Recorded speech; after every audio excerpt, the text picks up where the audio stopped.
तो सबसे पहले देखो, यानी टॉपिक है कॉन्सेप्ट ऑफ ट्रायंगल, यानी त्रिभुज ट्रायंगल के बारे में जो भी कॉन्सेप्ट है कोशिश है कि इस क्लास में आपको समझाएंगे। तो सबसे पहले देखो, ये हमने बनाया ट्रायंगल। तो ट्रायंगल जो है वो, अगर इसका हम साइड लिख ले PQR, तो इसमें साइड होता है, साइड्स को हम भुजा भी कहते हैं हिंदी में। तो वो कौन सा साइड है? PQ है, दूसरा साइड है QR, तीसरी साइड है PR। अब यहां पर आयुष आपको पता होगा, आप PQ को जो है ना QP भी लिख सकते हो, यानी PQ को QP भी लिख सकते हैं। कैसे और क्यों, इसे समझे। देखो, QP बोला तो ये साइड हुआ है ना, और PQ बोला तो भी यही साइड हुआ। PQ ये और QP ये, यानी आप साइड को ऐसे उलट के लिखो तब भी वही होगा।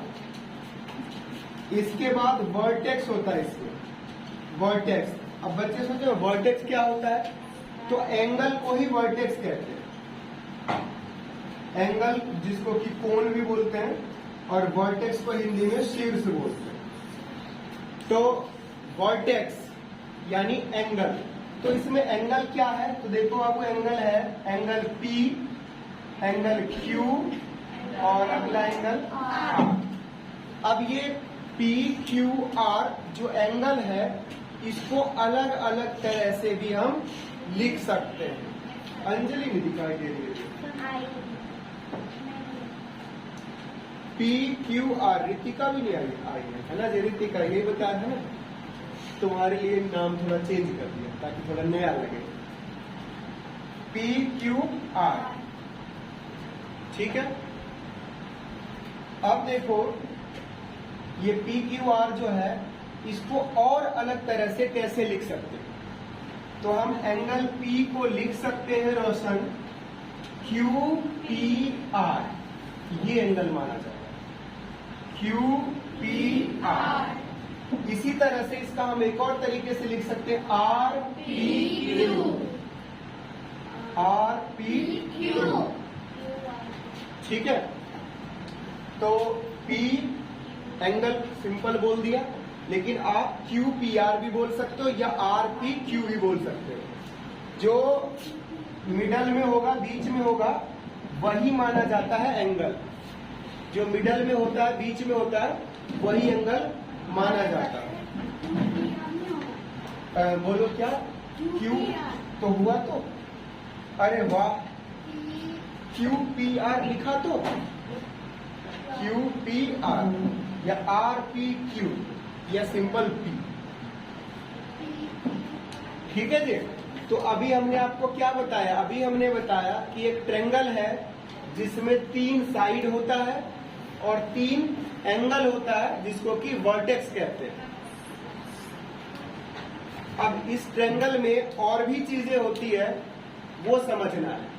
तो जो और चीजें होती है वो क्या होता है, सबसे पहले देखो, अगर एक ट्रायंगल दिया हुआ है, इसमें तीनों ये एंगल जो है, इनकी वैल्यू को अगर ऐड कर दिया जाए, इन तीनों एंगल की वैल्यू को क्या कर दिया जाए, ऐड कर दिया जाए, इस तरह से angle P plus angle Q plus angle R, तो ये 180 डिग्री हो जाता है। यानी तीनों एंगल को जोड़ने से 180 डिग्री होता है। इस प्रॉपर्टी को बोलते हैं एंगल सम प्रॉपर्टी, यानी त्रिभुज के तीनों कोणों का योग 180 डिग्री होता है। इस चीज को हम प्रूफ भी कर सकते हैं, इस चीज को हम प्रूफ भी कर सकते हैं। कैसे प्रूफ कर सकते हैं, लेट्स सी। देखो, ये है त्रिभुज, और यही रख लो यहाँ पर PQR। अब ये जो QR है बच्चों, इसी के पैरेलल एक लाइन ड्रॉ कर देगा, पैरेलल समांतर रेखा, इस तरह से ये ड्रॉ किया। अब एक ध्यान दो, इनके अंदर के तीनों एंगल का नाम PQR के जगह पर थोड़ा बदल के 1 2 3 रख दो। 1 2 3 रख दिया। अब देखो ये जो एंगल 2 है आयुष, इस एंगल के बराबर होगा, सही है? ये एंगल होगा ना बराबर, क्योंकि ये लाइन और ये लाइन पैरेलल है। अब ये बराबर होगा, कौन से रूल से बराबर होगा बोलो जी? हाँ आप बोलो। ये दोनों एंगल बराबर होगा कौन से रूल से? कल ही तो बताया था, कौन से रूल से बराबर है? भूल गए? Alternate interior angle. हिंदी में क्या नाम है इसका? अंतः एकांतर कोण। तो ये दोनों अंतः एकांतर कोण से अगर ये 2 है, यानी जितना ये होगा उतना क्या हो जाएगा? ये भी। इसी तरह से ये एंगल इस एंगल का क्या होगा? Alternate interior. तो ये भी लिख सकते हैं क्या? 3। तो आप देखो 1 2 3 मिलकर के ये क्या फॉर्म हो गया? Linear pair. और लीनियर पेयर कितने डिग्री का होता है? प्रूफ हो गया ना 180। ये तीनों एंगल मिलकर के क्या होगा? 180। ठीक है, 9th क्लास में ये प्रूफ करने को आता है, तो इसे इरेज कर देता हूं। तो आपको बच्चों सिर्फ इतना याद रखना है कि कोई भी ट्रायंगल होगा, कैसा भी ट्रायंगल होगा, टेढ़ा नंगड़ा जैसा भी है ना, इधर से घुमा हुआ उधर से घुमा हुआ जैसा भी होगा, उसके तीनों एंगल को जोड़ने से 180 डिग्री। ठीक है, अब दूसरे कॉन्सेप्ट की ओर बढ़ते हैं। देखो अगर एक ट्रायंगल आपने इस तरह से बनाया, ए बी और सी, तो इसका एक्सटीरियर एंगल क्या होगा? एक्सटीरियर एंगल को बोलते हैं बाह्य कोण। तो ये बाह्य कोण या एक्सटीरियर एंगल क्या होगा? एक्सटीरियर एंगल यानी बाह्य कोण। तो बच्चों बाह्य कोण क्या होता है उसे समझाता हूं। अगर ये लाइन आगे बढ़ा दी जाए तो ये बाहर में एक कोण बन गया, इसे ही बोलते हैं बाह्य कोण या एक्सटीरियर एंगल। इसी तरह से अगर ये लाइन आगे बढ़ा दी जाए तो ये एक बाह्य कोण बन गया। इसी तरह से अगर ये लाइन को आगे बढ़ा दिया जाए तो ये एक बाह्य कोण बन गया। इसी तरह से इस लाइन को आगे बढ़ा दिया इधर बन। तो इसी तरह से एक ट्रायंगल में कई सारे बाह्य कोण बन सकते हैं, है ना? 6 एक्सटीरियर एंगल बन सकते हैं। तो एक्सटीरियर एंगल का रूल क्या है? रूल ये है कि अगर ट्रायंगल का ये 1 2 3 है एंगल और इसको हम 4 ले लें, तो ये जो एंगल होगा इस एंगल की वैल्यू इन दोनों एंगल के सम के बराबर होगा। यानी एक्सटीरियर एंगल की वैल्यू इसके अंदर वाले एंगल के सामने जो दोनों है उन दोनों के सम के बराबर। यानी आप लिख सकते हो कि सर एंगल 4 जो है वो एंगल 1 और एंगल 2 को जब जमा कर दोगे तो जितना आएगा उतना होगा। यानी ये 70 डिग्री अगर है या 150 डिग्री है तो उतना ये दोनों जोड़ने से होगा। नहीं, कोई जरूरी नहीं, जितना भी हो। चलो एग्जाम्पल ले लेते हैं। एग्जाम्पल में मान लो एक ट्रायंगल है और इसका ये एक्सटीरियर एंगल और ये तीनों एंगल कितने का है? तो 60 का है, 60 का है और ये भी। तो देखो तीनों एंगल मिला करके 180 हो गया। अब ध्यान दो, तो ये एंगल कितने का होगा? मैं यही तो कह रहा हूं कि इसके अंदर वाले के सामने दोनों का सम के बराबर होगा। तो दोनों को जोड़ दोगे तो कितना होगा? 120 इतना होगा। अब दूसरे तरह से एक और समझो, अगर ये लीनियर पेयर भी तो बन रहा है, यहाँ पर बन रहा ना लीनियर पेयर, तो ये 60 का तो 120 ही तो होगा। होगा कि नहीं होगा? तो ज्योमेट्री है इंटरेस्टिंग। आप दूसरा रूल सीख रहे हो लेकिन क्रॉस चेक होकर के पहला वाला रूल भी उसमें घुस जा रहा है। आपने इसमें ये रूल सीखा कि तीनों का सम 180 होता है, लेकिन अभी देखा हमने अल्टरनेट से उसको प्रूव किया, पैरेलल लाइन से प्रूव किया। इसी तरह से यहाँ पर क्या है कि एक्सटीरियर एंगल यानी बाहर का जो ये कोण है इसके अंदर वाले के सामने वाले दोनों कोण के योग के बराबर होता है, उसके जमा के बराबर। और इसको आप प्रूफ कैसे कर रहे हो? तो एक एग्जांपल हमने लिया, तीनों एंगल 60-60 ले लिया समझने समझाने के लिए, और अब देखा कि ये एंगल कितना होगा, तो बोला जी ये एंगल जो है इन दोनों के सम के बराबर होगा, तो दोनों को जोड़ दिया 120 आया, और लीनियर पेयर से भी देखो तो 60 है तो 120 ही तो होना था। तो इस तरह से हमने अभी अब ट्रायंगल के दो प्रॉपर्टी आपको समझाया। एक समझाया कि तीनों एंगल को जोड़ दोगे तो 180 होगा, और एक्सटीरियर एंगल का समझाया कि बाहर का कोण जो है इसके अंदर वाले के सामने वाले दोनों कोण के सम के बराबर होता है। और ट्रायंगल का ये इंट्रोडक्शन था कि भाई साइड इसमें क्या है और वर्टेक्स क्या है। तो इसमें नोट करना चाहो नोट कर लो। तो ट्रायंगल में मीडियन क्या होता है और एल्टीट्यूड क्या होता है। ये एक और ट्रायंगल हमने बनाया। अब देखो एल्टीट्यूड क्या होता है, हाइट होती है, स्पेलिंग देख लो एल्टीट्यूड, इसी को परपेंडिकुलर भी बोलते हैं, परपेंडिकुलर, और नॉर्मली यही क्या कहलाता है, हाइट, और हिंदी में इसको लंब कहते हैं। लंब लंब लंब मतलब होता है परपेंडिकुलर, और एल्टीट्यूड या हाइट का मतलब होता है ऊंचाई। ठीक है, तो क्या होता है यहां से देखो ये इसका शीर्ष है, तो कई बार शीर्ष लंब भी बोलते हैं। तो ये यहां से लाइन जो आई ये क्या होना चाहिए 90 डिग्री पर, यहाँ पर 90 डिग्री का कोण बनना चाहिए, क्योंकि लाइन ऐसे भी तो आ सकती है, ऐसे भी आ सकती है, ऐसे भी आ सकती है, ऐसे भी आ, तो ये सभी 90 डिग्री का एंगल इस लाइन पर नहीं बना रहा है, इसलिए जो बनाएगा 90 डिग्री का वही लंब कहलाएगा, वही एल्टीट्यूड या परपेंडिकुलर कहलाएगा। अब नोट क्यों कर रहे हो भाई, नोट्स तुम्हारे पास है, समझ लो इसको। इतने देर से नोट ही नहीं कर पाया क्या, बताओ। मैं कहां पर गया जी, कहां गया वो, इसमें कप्तान चौक पर, वहां से भुट्टा लेकर आया, और तब तक तुम नोट नहीं कर पाए।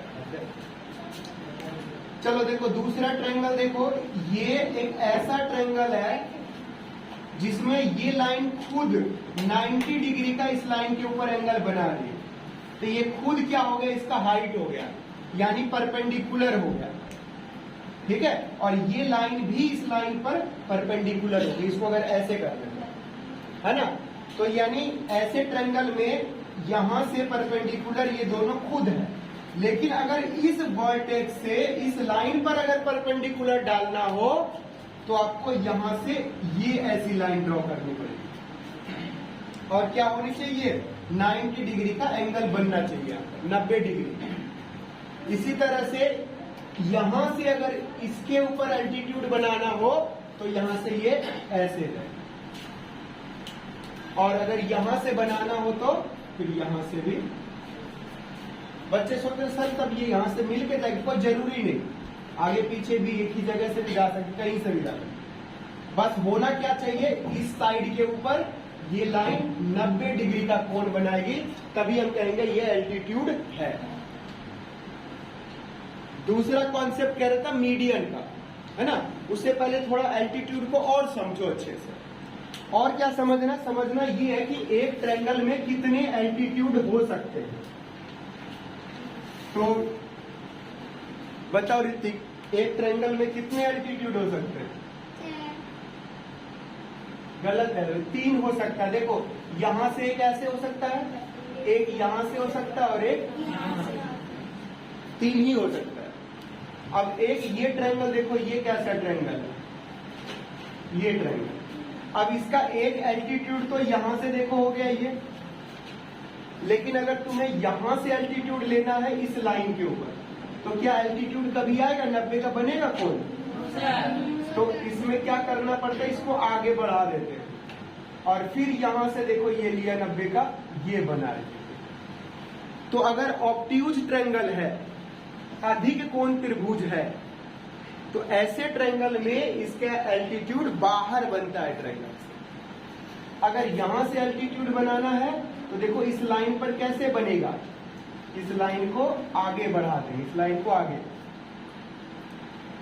इस लाइन को आगे बढ़ा देंगे, और फिर यहां से 90 डिग्री का लाइन आ तो कुछ ऐसे ट्रायंगल होते हैं जिसमें ऑलरेडी एल्टीट्यूड बना ही होता है, कुछ में बाहर बनता है, और नॉर्मली जो एक्यूट ट्रायंगल है न्यून कोण त्रिभुज उसके अंदर में ही तीनों बनते हैं। अब एल्टीट्यूड इतना ही था। एल्टीट्यूड के साथ साथ मीडियन को समझो। एल्टीट्यूड हो गया, मीडियन क्या है? मीडियन है अगर ये ट्रायंगल दिया हुआ है और इस साइड के मिड पॉइंट को हाईलाइट कर लो, इस मिड पॉइंट को मिलाना है इससे, तो कहलाएगा ये मीडियन। अब वो अलग बात है कि जैसे हम इसको मिलाएंगे और पता चला 90 का ही बन रहा है, तो ये मीडियन और एल्टीट्यूड दोनों हो जाएगा। लेकिन कोई जरूरी नहीं कि जो एल्टीट्यूड होगा इसका ये मिड पॉइंट पर बीच में ही आएगा। जैसे देखो इस ट्रायंगल में देखो, सॉरी इस ट्रायंगल में देखना, ये एक ट्रायंगल बना दिया। अब देखो इस लाइन का मिड पॉइंट बताओ, देखो कहाँ होगा? लगभग यहां होगा। अब इसको मिलाओ, देखो ये हो गया मीडियन, ये हो गया मीडियन। लेकिन क्या ये 90 का भी इसके साथ बन रहा है? तो इसका 90 कहाँ बनेगा? लगभग यहां बनेगा। तो इसका ये हो गया एल्टीट्यूड और ये हो गया मीडियन। लेकिन अगर ट्रायंगल हमारा क्या है? इक्विलैटरल, तीनों साइड बराबर है, तो ऐसे में इसका मिड पॉइंट पर ये जैसे बनाते हैं तो ये 90 भी बन जाता है, एल्टीट्यूड मीडियन दोनों एक साथ में ही बन जाता है। तो अल्टीट्यूड और मीडियन के लिए दोनों के लिए अलग अलग कंडीशन है। एल्टीट्यूड के लिए क्या है कि एंगल से नीचे साइड पर आएगी एक लाइन और वो 90 डिग्री का इसके साथ कोण बनाएगी, तो वो एल्टीट्यूड हुआ। मीडियन के लिए कंडीशन है कि आएगी लाइन वही एंगल से ही, लेकिन इस साइड के मिड पॉइंट पर टच करेगी, इस साइड के मिड पॉइंट पर, मध्य बिंदु पर, तब वो कहलाएगी मीडियन, हिंदी में माध्यक। तो ये दो चीजें हैं। हमने जो नोट्स बना रखा मैथ का, उसमें देखो काफी अच्छी तरह से हम 4-5 डायग्राम बना करके आपको दिखा चुके हैं। देखिए इसमें पहले हमने ट्रायंगल का कॉन्सेप्ट लिखा, फिर उसके बाद जो है एक्सटीरियर एंगल का, और ये हमने अलग अलग कंडीशन में एल्टीट्यूड कहाँ हो सकता है वो बना के दिखाया। इसके बाद इधर अलग अलग कंडीशन में मीडियन कैसे हो सकता है वो दिखाया, जहां पर कि देखो ये ऐसा लग रहा है कि परपेंडिकुलर जैसा लग रहा है, ये देखो नहीं लग रहा है परपेंडिकुलर जैसा, है ना, तो सीधे यहां पर होगा परपेंडिकुलर। तो यहां तक आप करो, अगले वीडियो में दूसरे टॉपिक के साथ मिलते हैं।